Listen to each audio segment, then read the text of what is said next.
West Bengal joint entrance এক্সামিনেশনের জন্য যে form fill up সেটা কিন্তু অলরেডি স্টার্ট হয়ে গেছে 10 তারিখ থেকে। আজকে আমি এই ভিডিওতে তোমাদের স্টেপ বাই স্টেপ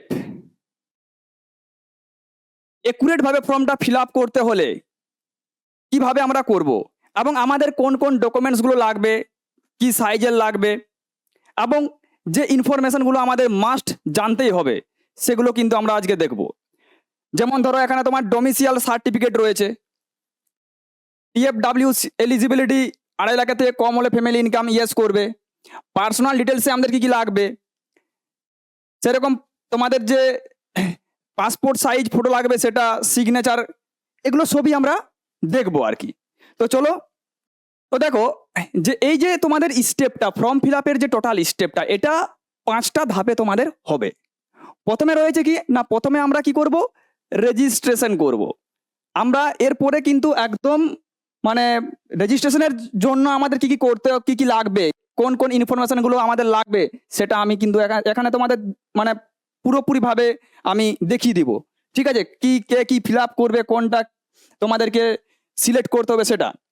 আচ্ছা, দেন হচ্ছে ফর্ম ফিল আপ যখন আমরা করব সেখানে আমাদের যে একাডেমিক যা যা রয়েছে সেগুলো, দেন আমরা কি কি আপলোড করব, কি কি আমাদের ডকুমেন্টস আপলোড করতে হবে সেটা, দেন হচ্ছে আমাদের পেমেন্ট, দেন হচ্ছে কনফার্মেশন লাস্টে।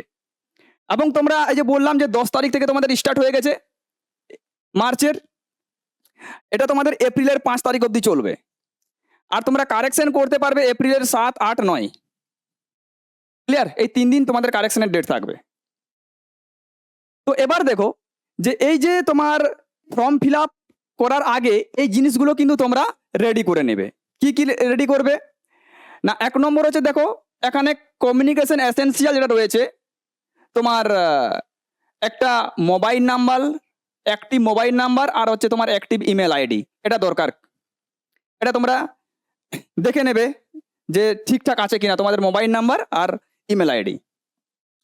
নেক্সট হচ্ছে একাডেমিকে যদি আমরা আসি, তো একাডেমিকে হচ্ছে তোমাদের ক্লাস 10-এর মার্কশিট আর অ্যাডমিট কার্ড, আর ক্লাস 12-এর তোমার মার্কশিট যদি তোমরা পাস্ট হয়ে থাকো, আর যারা এই বছর এক্সাম দিয়েছো এপিয়ারিং সিলেক্ট করবে ওটা। ক্লিয়ার? আচ্ছা, দেন তোমার দরকার কি রয়েছে না, একটা ফটোগ্রাফ, ক্যান্ডিডেটের ফটোগ্রাফ লাগবে, যেটা হচ্ছে তোমার 10 থেকে 100 কেবির মধ্যে হবে। আর একটা হচ্ছে তোমার স্ক্যান্ড সিগনেচার, ঠিক আছে, যেটা হচ্ছে তোমার 4 থেকে 50 কেবির মধ্যে কিন্তু হবে। এগুলো সবই তোমার কি থাকবে, জেপিজি ফরম্যাটে থাকবে, ইমেজ ফরম্যাটে কিন্তু তোমাকে রাখতে হবে। এবার দেখো যে আমরা যে জিনিসগুলো, এগুলো কিন্তু মাথায় রাখবে যে জিনিসগুলো কিন্তু আমরা মানে তোমাদের লক হয়ে যাবে, মানে তোমরা কারেকশন যে বললাম না যে 7, 8, 9 তারিখে কারেকশন উইন্ডোজ খুলবে তোমরা যদি কোনো ভুল করে থাকো, কিন্তু এই যে এই জিনিসগুলো কিন্তু তোমরা যদি ভুল করে থাকো তাহলে তোমরা কারেকশনের সময়ও এটা ঠিক করতে পারবে না। তো এটা কিন্তু ওয়ার্নিং, মাথায় রাখবে, তোমরা কারেকশনের সময়ও কিন্তু এটা ঠিক করতে পারবে না। তো এই জিনিসগুলোকে কি যখন তোমরা ফিল আপ করবে, এগুলো মানে 2-3 বার করে তোমরা কিন্তু ক্রস চেক করে নেবে। কিরকম তোমার নিজের নাম যেমন রয়েছে এটা, তারপর তোমার father's name, mother's name, date of birth, ঠিক আছে, জেন্ডার, মেল ফিমেল, ঠিক আছে, এবং তোমাদের যে ন্যাশনালিটি বা ডোমিসাইল, এগুলো কিন্তু একদম ভুল করবে না, কারণ এগুলো তোমরা আর পরে ঠিক করতে পারবে না। আচ্ছা, এবারে ধরো যখন তোমরা যে রেজিস্ট্রেশন, নিউ ক্যান্ডিডেট রেজিস্ট্রেশন করার পরে যখন তোমরা সাবমিট করবে, সেই সময় কি হবে না, তোমাদের যে মোবাইলে একটা ওটিপি যাবে আর তোমাদের ইমেলে একটা ওটিপি যাবে। তো তোমরা কি করবে, এখানে যে রিসেন্ট মানে যদি ওটিপি না যায় তো রিসেন্ট ওটিপি করবে। দেখতে পাচ্ছ দুটো ক্ষেত্রেই দেওয়া আছে, এটা হচ্ছে তোমার ফর মোবাইল আর এটা ইমেলের জন্যে। দেন এখানে তোমরা মোবাইল নাম্বার, এখানে যে তোমাদের ওটিপিটা যাবে সেটা তোমরা এখানে দেবে, আর এখানেও তোমাকে দেবে দিয়ে এই যে সিকিউরিটি তোমার যেটা নাম্বার থাকবে সেটা এখানে দিয়ে করে তোমাকে কিন্তু এখানে সাবমিট করলে দেখবে তোমাদের এরকম একটা 11 ডিজিটের একটা অ্যাপ্লিকেশন নাম্বার জেনারেট হয়ে যাবে। ক্লিয়ার? বুঝা গেছে এটা? আচ্ছা, এবার তোমরা তোমাদের যে অ্যাপ্লিকেশন নাম্বারটাই যে এলো, এই যে অ্যাপ্লিকেশন নাম্বার যেটা আমরা পেলাম, সেই অ্যাপ্লিকেশন নাম্বার এবং এটা তোমাকে পাসওয়ার্ড সেট করতে বলবে। ঠিক আছে, সেটা তুমি যখন লগ ইন করবে, সেই লগ ইন করার পরে তোমাকে নেক্সট যেগুলো তোমাকে ফিল আপ করতে হবে সেগুলো হচ্ছে দেখতে পাচ্ছ এখানে তোমাকে স্টেট দেবে, তো স্টেট সিলেক্ট করবে। ঠিক আছে, ত্রিপুরা, আসাম, ওয়েস্ট বেঙ্গল না আদার্স, এটা মাথায় রাখবে। কিন্তু এই যে তোমার আসাম, ত্রিপুরা এবং আদার স্টেট যদি হয়, তাহলে তোমরা কিন্তু তোমাদের যে ক্যাটাগরি তোমরা যখন সিলেক্ট করবে, যে ক্যাটাগরি, এখানে তোমরা কিন্তু জেনারেল সিলেক্ট করতে হবে, মাথায় রাখবে। অনলি ওয়েস্ট বেঙ্গল, হ্যাঁ আমি বলবো এটা ডোমিসিয়াল যখন আমরা আলোচনা করব, ওয়েস্ট বেঙ্গল যারা পার্মানেন্ট বাসিন্দা রয়েছে তারা তোমরা এখানে ক্যাটাগরি সিলেক্ট করতে পারো, যে OBC A, OBC B, SC না এসটি। অথবা আরেকটা কন্ডিশন রয়েছে, সেটা হচ্ছে ধরো কোনো একটা স্টুডেন্ট তার পার্মানেন্ট রেসিডেন্টটা হচ্ছে আদার স্টেট, অন্য কোনো একটা স্টেটের, বাট সে ধরো ওয়েস্ট বেঙ্গলে 10 বছর ধরে পড়াশুনো করেছে, তাহলে সে কিন্তু মানে ওয়েস্ট বেঙ্গলের রেসিডেন্ট হিসাবে এখানে কাউন্ট হবে। তো সেক্ষেত্রে সে কিন্তু এখানে, সে যদি ওবিসি হয়ে থাকে তো সে ওবিসি কিন্তু সিলেক্ট করতে পারে, যদি 10 বছর ধরে সে ওয়েস্ট বেঙ্গলে রয়েছে। সেক্ষেত্রে একটা ফর্ম রয়েছে, সেটা তোমরা যখন এখানে তো সিলেক্ট করে নেবে, বাট এডমিশন যখন হবে সেক্ষেত্রে তোমাকে তোমার মানে হেডমাস্টারের কাছ থেকে একটা ফর্ম কিন্তু ওখানে সাইন করে নিয়ে আসতে হবে, A2 ফর্মটা। ঠিক আছে, এটা আমরা পরে ডিসকাশন করব। তো ফর্ম ফিল আপের সময় বলে রাখলাম যে ধরো যদি আদার কোনো স্টেটের কেউ হয়ে থাকে তারা কিন্তু জেনারেল সিলেক্ট করবে, বাট আদার স্টেটের এরকম যদি কোনো স্টুডেন্ট হয়ে থাকে যে 10 বছর ধরে ওয়েস্ট বেঙ্গলে রয়েছে, সেক্ষেত্রে সে কিন্তু ক্যাটাগরি সিলেক্ট করতে পারে। ক্লিয়ার, এটা বোঝা গেছে? আচ্ছা, এখানে দেখতে পাচ্ছ রিলিজন রয়েছে, তো এখানে সিলেক্ট করবে। দেন তোমাদের যে টিউশন ফিস ওয়েবার, যেটা আমি বললাম TFW, যে 2.5 লাখের যদি ফ্যামিলি ইনকাম কম হয় তো এখানে ইয়েস করবে, এটা অফ রয়েছে, ইয়েস করে দেবে। পার্সন উইথ ডিসেবিলিটি, যদি কেউ হ্যান্ডিক্যাপ হয়ে থাকে তো সেক্ষেত্রে ইয়েস করবে, আর না হলে নো করবে। এবারে দেখা যায় যে ইনকামের যাদের 2.5 লাখের বিলো 2.5 লাখ, তারা কিন্তু সবাই TFW সিট ইয়েস করবে। বিলো 2.5 লাখ দেখতে পাচ্ছ প্রথমেরটা, এটা যদি বিলো 2.5 লাখ হয় ফ্যামিলি ইনকাম, তাহলে তোমরা টিউশন ফিস ওয়েবারের মধ্যে কিন্তু পড়ে যাবে। আর যদি তোমার 2.5 লাখের বেশি হয় তাহলে কিন্তু হবে না এটা। ক্লিয়ার, TFW সিটের তোমরা এলিজিবল নয়।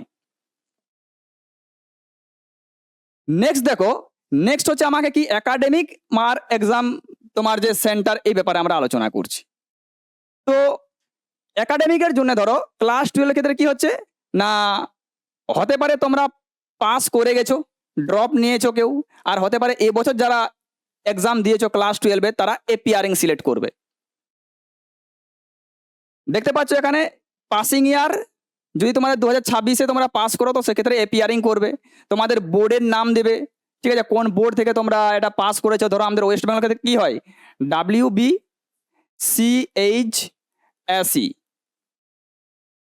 ক্লিয়ার, তারপরে তোমাদের স্কুলের নেম দিবে আর অ্যাড্রেস দিবে, স্কুলের নাম দিবে এবং স্কুলটার অ্যাড্রেস দিবে, দেন স্কুলের পিনকোড তোমাকে দিতে হবে। ক্লিয়ার, এগুলো যখন ফর্ম ফিল আপ করবে এগুলোই তোমাদের স্টেপ মানে পরপর তোমাকে আসবে আর কি। আচ্ছা, দেন এক্সাম সেন্টার যখন সিলেক্ট করবে তোমাদের এরকম দেখতে পাবে। তো তোমরা প্রথমে স্টেট সিলেক্ট করবে, যে ধরো আমি একটা স্টেট কি ওয়েস্ট বেঙ্গল, তো আমি ওয়েস্ট বেঙ্গল সিলেক্ট করলাম। তোমাকে তিনটে তোমাকে সিলেক্ট করে দেবে মানে এক্সাম সেন্টার। ধরো এই যে এক্সাম সেন্টার 1, এক্সাম সেন্টার 2, আর হচ্ছে এই যে এক্সাম মানে সিটি মানে 3 আর কি, সিটি বলতে পারো। ঠিক আছে, তো তোমাদেরকে স্টেট সিলেক্ট করতে হবে। ধরো ওয়েস্ট বেঙ্গল, ধরো আমরা ওয়েস্ট বেঙ্গল যদি এক্সাম দিই তো এখানেও আমি ওয়েস্ট বেঙ্গল সিলেক্ট করব, আমি এক্ষেত্রেও ওয়েস্ট বেঙ্গল সিলেক্ট করব, আর আমি এক্ষেত্রেও ওয়েস্ট বেঙ্গল সিলেক্ট করব। বাট সেন্টারটা তুমি আলাদা আলাদা করতে পারো। ধরো আমরা যদি ঝাড়গ্রামের স্টুডেন্ট হয়ে থাকে, তো যদি ঝাড়গ্রাম অপশনে থাকে তো আমি কি করবো, এখানে ঝাড়গ্রাম সিলেক্ট করব, ঝাড়গ্রাম সিলেক্ট করব। তারপরে আমার নিয়ারেস্ট যা দেখবো, ধরো খড়গপুর রয়েছে, তো আমি 2-তে খড়গপুর সিলেক্ট করব। ঠিক আছে, তারপরে ধরো তোমার নেক্সট তুমি মেদিনীপুর সিলেক্ট করতে পারো। ঠিক আছে, এরকম ভাবে তোমরা এটা সিলেক্ট করবে, তোমাদের নিয়ারেস্ট যেখানে থাকো তার নিয়ারেস্ট হবে, সেই রেসপেক্ট এটা তোমরা কিন্তু সিলেক্ট করবে, 3টা সিলেক্ট করতে দেবে। এবার ধরো তোমরা যখন এরপরে তোমাদেরকে এগুলো আপলোড করতে হবে। কি আপলোড করতে হবে, তোমার একটা পাসপোর্ট সাইজের ফটো দেখতে পাচ্ছ, আর এর সাইজ হবে বলে দিয়েছি, এটা মাথায় রাখতে হবে যে 10 থেকে 100 কেবির মধ্যে এর সাইজটা হতে হবে, আর ফরম্যাট থাকবে জেপিজি ফরম্যাটে। ক্লিয়ার, জেপিজি ফরম্যাটে থাকবে। আর সিগনেচারের ক্ষেত্রে তোমার জেপিজি ফরম্যাটে থাকবে, আর 4 থেকে 50 কেবির মধ্যে এটা হতে হবে। সিম্পল তোমরা মোবাইল ইউজ করে, ঠিক আছে, ডক স্ক্যানারতে কিন্তু এটা কম্প্রেস করতে পারবে এই সাইজটা।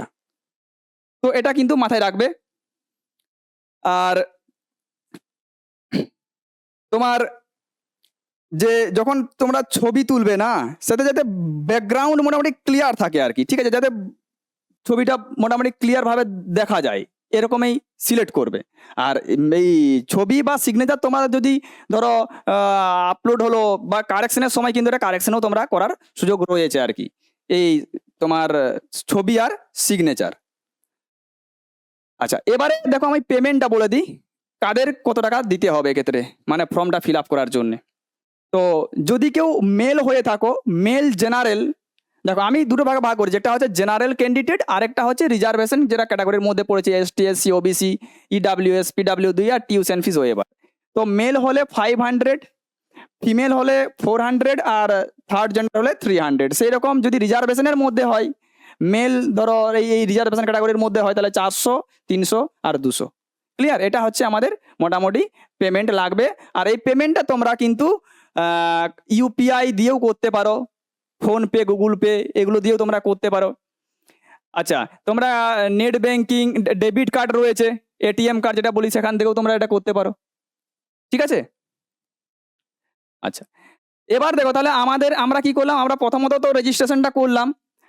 রেজিস্ট্রেশন করার পরে এগুলো আমাদেরকে করতে হবে। তাহলে অ্যাপ্লিকেশন ফর্মটা কি হলো, মানে আমরা অ্যাপ্লিকেশন ফর্ম যে আমি বললাম যে জিনিসগুলো সেগুলো আমরা এখানে দিলাম, কোয়ালিফিকেশন ডিটেলস দিলাম, কন্ট্যাক্ট, এক্সামিনেশন সেন্টার, দেন আমরা ফটোগ্রাফ আপলোড করলাম, ফাইনাল রেজিস্ট্রেশন আমরা কিন্তু এটা কমপ্লিটেড করলাম। দেন হচ্ছে তোমাকে এই যে ফিজটা এটা কমপ্লিট করতে হবে, পে রেজিস্ট্রেশন ফিজ। দেন তাহলে তুমি কিন্তু এখানে কি হবে, একটা কনফার্মেশন পেজ তোমাদের ওখানে ডাউনলোড করতে পারবে, এটা তোমরা রেখে দেবে। আর অবশ্যই তোমরা 7, 8 আর 9 তারিখে যদি কারো কোনো ভুল হয়ে থাকে সেগুলো কিন্তু কারেকশন করতে পারবে। কিন্তু মাথায় রাখবে যে জিনিসগুলো আমি প্রথমে বললাম, যে নিজের নাম, বাবার নাম, মায়ের নাম, ডেট অফ বার্থ, এগুলো কিন্তু ভুল করা যাবে না, কারণ এগুলো তুমি আর পরে কারেকশন করতে পারবে না। ক্লিয়ার? তাহলে এই যেটা আমি তোমাকে সব থেকে ইম্পর্টেন্ট এগুলো কিন্তু একদমই ভুল করবে না যখন তোমরা ফর্মটা ফিল আপ করবে। Name, date of birth, father's name, mother's name, gender, domicile, এগুলো ভুল করতে যাবে না, এগুলো বারবার দেখে করে করবে। আর এগুলো তোমরা এডিটেবল, মানে এগুলো তোমরা এডিট করতে পারবে। ধরো একাডেমিক ডিটেলস কেউ ভুল করে দিয়েছো, এক্সাম সেন্টার কেউ চেঞ্জ করতে চাও, ক্যাটাগরি সিলেকশন, অ্যাড্রেস, এগুলো তোমরা চেঞ্জ করতে পারো, নো প্রবলেম।